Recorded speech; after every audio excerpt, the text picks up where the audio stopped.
আজকে চলে আসলাম chicken momo recipe share করতে। ঝটপট দেখে নাও এটা কীভাবে মোমোর ভিতরে পুরোটা রেডি করলাম।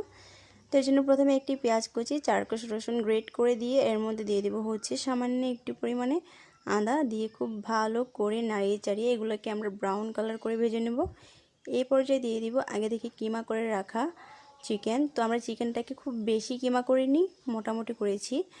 তো এগুলোকে দিয়ে স্বাদমতো লবণ দিয়ে খুব ভালো করে নাড়িয়ে চাড়িয়ে এটাকে ঢাকনা দিয়ে ঢেকে রেখে দেবো হচ্ছে চিকেন থেকে যে পানিটা বের হবে এটা দিয়ে চিকেনটা সিদ্ধ হয়ে যাবে। আমরা এতে আলাদা কোনো পানি ব্যবহার করব না।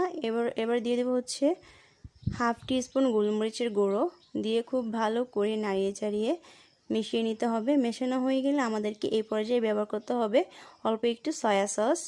আপনারা চাইলে সয়া সসটি স্কিপও করতে পারেন, কোনো সমস্যা নেই। আমাদের ছিল তাই আমরা অল্প একটু করে দিয়ে দিলাম এবং সাথে দিয়ে দিচ্ছি হচ্ছে হোয়াইট ভিনেগারটা দিয়ে এটা খুব ভালো করে নাড়িয়ে চাড়িয়ে নামিয়ে নিলে রেডি হয়ে যাবে হচ্ছে মোমোর ভিতরে চিকেন পুর।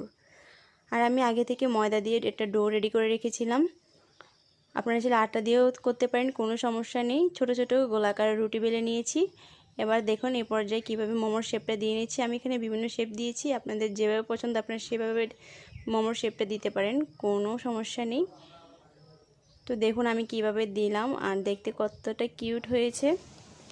এই পর্যায়ে এটা স্টিম অর্থাৎ ভাপিয়ে নিলে রেডি হয়ে যাবে চিকেন মোমো।